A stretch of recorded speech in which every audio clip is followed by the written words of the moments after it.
We have a major update today in the Laken Snelling case, brought to us by a Kentucky newspaper called the Kentucky Kernel, that claims they have received the case files that outlines exactly what happened on the night Laken Snelling gave birth, wrapped her infant son into a blanket, and put him into a trash bag, and hid him in her closet. And while this is absolutely tragic, I'm glad that we can finally dispel the narrative trying to be pushed that Laken suffered a tragic miscarriage and had a lapse of judgment due to psychosis, and that anyone who didn't agree with the possibility of that narrative is just a terrible human being. I really wish that I believed in hell, because at least then there might be some accountability for the absolutely disgusting people that I am seeing make comments about and to Laken Snelling, the young woman in Kentucky who was arrested for abuse of a corpse. But the kinds of comments, the kinds of vitriol, and absolutely gross, horrific shit that people are saying about and to this young woman is really making me lose my faith in humanity. Do you really think that nothing bad is ever going to happen to you? Do you really think that you are going to react perfectly and do all the right things if something traumatic and awful happens to you? You have no idea what you would do in a traumatic situation. You have no idea. And this holier than thou bullshit is so exhausting. Do you need to feel that much better about yourself? Do you really doubt your own goodness and worth that much? I'm honestly just disgusted. Just totally disgusted. I really hope that nothing bad ever happens to these people. I hope nothing bad ever happens to the people that they love. And I hope nothing bad ever happens to them, and then they have to watch as thousands and thousands of people tell them what a piece of garbage they are because they didn't react in the exact perfect way.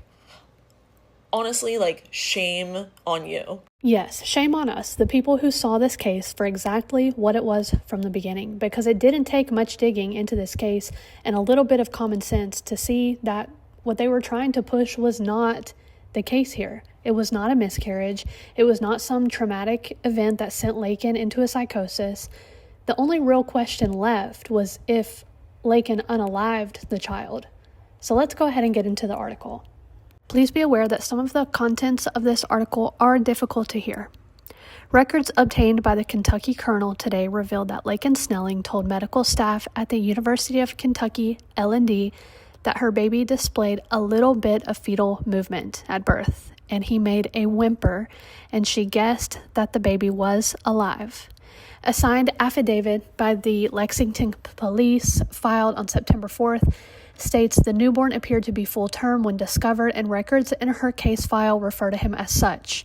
Affidavits also show that police conducted a search warrant of Snelling's phone and requested access to her social media accounts and her shared iCloud account with her mother.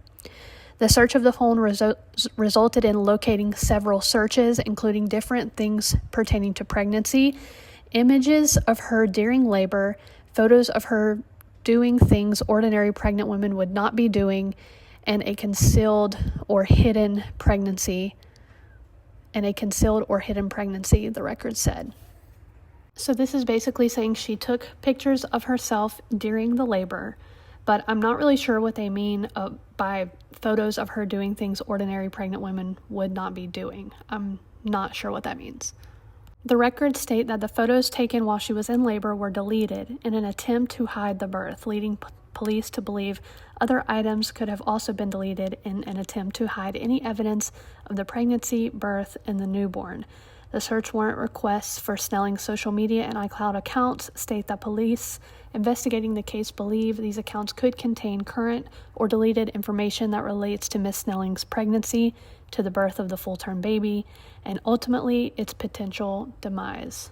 The affidavit states Snelling was detained, transported to police headquarters, and later to the UK hospital on the day of the birth, where she spoke to officers and medical staff. Now, this is where she gives her account of what happened. Snelling told the police that she gave birth at 4 a.m. on August 27th, where the baby fell onto the floor and she didn't think he was breathing or alive.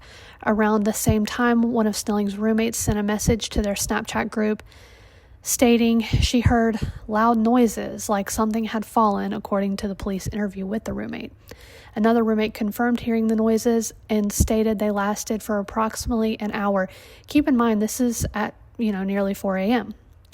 Snelling told police that she was awake for around 30 minutes after giving birth before falling on top of the baby. When she woke up from passing out, she got up and observed the baby turning blue and purple. She said she believed that he was dead. So she wrapped him up like a burrito. She said she wrapped the baby up like a burrito and laid next to it because it gave her a little comfort in the moment. Keep in mind, this is a quote, so at this point, she's calling the baby it, which, take from that what you will. She was then woken up by her 7:30 a.m. alarm, at which point she went to the kitchen to get a black trash bag. She told police that she came back to her room, placed him, still wrapped in the towel, into the trash bag, and put the trash bag into the closet. Snelling told police that she then took a shower to clean off, and then she cleaned up the rest of what was going on in her room with paper towels and the towel she had wrapped him in. She also said she placed the placenta inside of a Ziploc bag and placed it into the trash bag. Snelling then wrapped the baby back up with the towel, placed the trash bag into the closet, and shut the door. At 8:48 a.m., she responded to the group chat stating that the noises were caused by her passing out because she had not eaten and had not been feeling well. She told them she was going to see a doctor. She said she then left her residence for her 9:30 a.m. class, but sat in her vehicle in the parking lot instead of attending the class because she was not feeling well, and she ordered McDonald's through the app. She told police she then picked up her food, went to the University of Kentucky Student Clinic, where she also did not go inside, and then returned home. Records show that police arrived at her residence at 10:34 after her roommate called to report discovering the baby, and that Snelling returned home shortly after and was detained by patrol officers. Snelling's roommate, curious as to her story and suspicious of her pregnancy already, despite never confirming it with her, entered her room while she was gone. So they did not know about her pregnancy. They discovered a blood-soaked towel on the floor and plastic bag containing evidence of childbirth, as well as the deceased newborn placed in bags in Snelling's closet. She ultimately pleaded not guilty to the abuse of a corpse, tampering with physical evidence, and concealing the birth of an infant.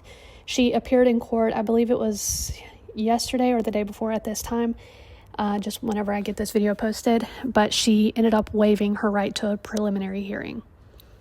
So what do we know? So we have now heard Laken Snelling's accounts of what happened the night that she gave birth to her son, as well as her roommates. And the shocking part to me is that her roommates did not know that she was pregnant. They were suspicious of her being pregnant, but they did not know. I, had the firm belief, and you can see in my previous videos about Laken, that the people closest to her must have known she was pregnant because she was showing. And while, she did try to hide it with clothing, I thought there was no way that the people around her didn't know. And that's, just what they're saying, and this is just what Laken is saying, and some minor details may come out that are a little bit different.